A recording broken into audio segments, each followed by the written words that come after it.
Hey everyone, so here we are in Jersey City at Liberty Humane Society, a great organization that helps animals in need for a safe place to live until they find their forever home. So let's head inside, see what this place is all about, see some of the animals they have available and how you can adopt. So here we are at Jen, who actually works here at Liberty Humane Society, and she's going to tell us a little bit more about what they do here. And yeah, so if you want to jump right into it. Of course. So we are the Liberty Humane Society. We're a nonprofit 501c3 animal shelter that serves Hoboken, Jersey City, and Bayonne. In any given year, we can take in upwards of 3,000 animals, which is great, and that number is rising every year. And we're really a community resource here. We want to help our neighbors in this community and their pets, and also feral animals, community cats, as many animals as we can.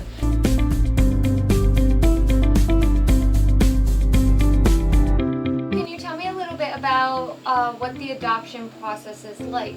If someone wanted to adopt an animal from here, how do they go about it? Sure. So people can walk in and fill out the adoption application at our front desk. And then after we review it, they can tour the facility and meet the animals.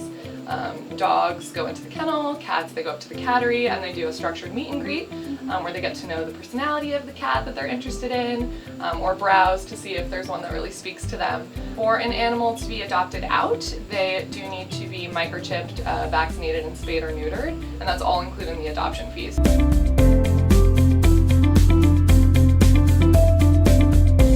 How much does adoption usually cost, and what do you need to qualify? So we just need you to come in with everyone in your family, and obviously whoever owns the building that you live in, or the apartment or the home that you live in, needs to be on board. If you're a homeowner, that's okay. We assume that you are taking on the responsibility of being a lifelong, forever home.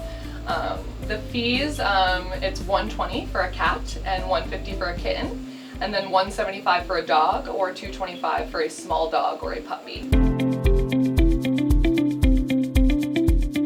So this is our outside play yard. We have one large one for larger dogs and two small ones for smaller dogs, and it's where staff will do trainings. We'll do meet and greets with the public for potential adopters to meet the animal outside of the cage, get to know their personality, play fetch.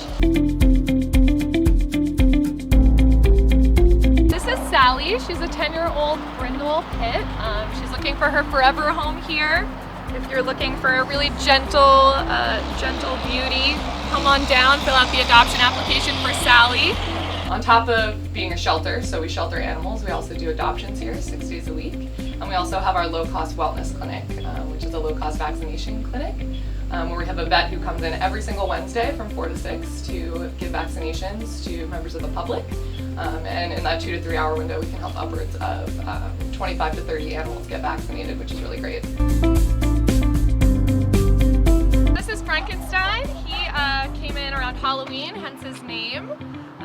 He's 5 years old, he's good with kids 6 and up, and he's also looking for his forever home. He's really sweet. He's a big, gentle giant. What about someone that can't 100% fully commit to an animal full-time? Do you guys offer foster opportunities? We absolutely do. We have a foster program that is really life-saving. Our foster program is primarily when animals are ill, injured, need behavior modification, they're stressed out in the kennels, they just need a break away.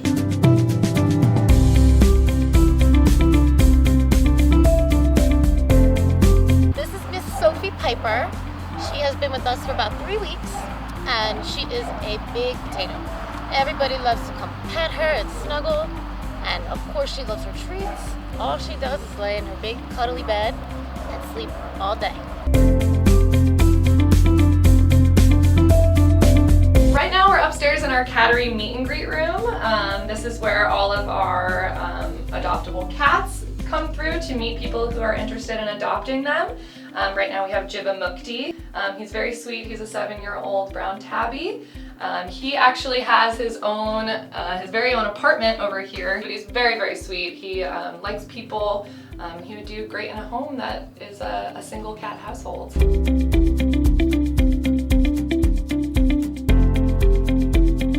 So So we typically get our animals from 3 different avenues. The first being the animal response team. So if somebody, a member of the public, calls the animal response team saying that they see a stray cat or dog or injured wildlife, it's very likely that they'll bring the animal here. Stray cats and dogs are placed on a 7-day stray hold, wherein we don't adopt them out, we hold them, hoping that their owner will come reclaim them. We wouldn't want somebody to fall in love with somebody's pet, so we wait those 7 days. It's a nice grace period. For wildlife, if it's an injured, bird, or it's a turtle, or sometimes a monkey, as I was saying, they will be held here until we can find a volunteer to transport them to a neighboring rehabilitation center, sanctuary, or wildlife refuge so that they can get the rehabilitation they need. Another way we get animals are owner surrenders. Pets, for whatever reason, their owner can no longer care for.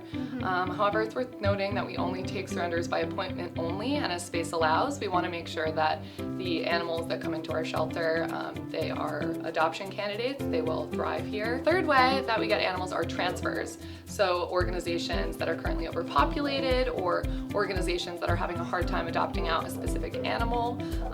If they want to open up a new adoption pool, they will occasionally transfer animals to us.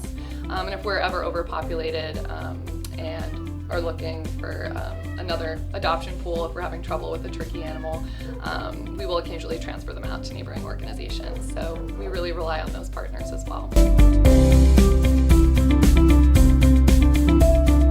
A lot of people don't even know that we're here. The Liberty Humane Society has been in operation for 20 years, but we're kind of tucked away in this little corner of Liberty State Park, and we operate, literally under the shadow of the Liberty Science Center, which is another great community organization.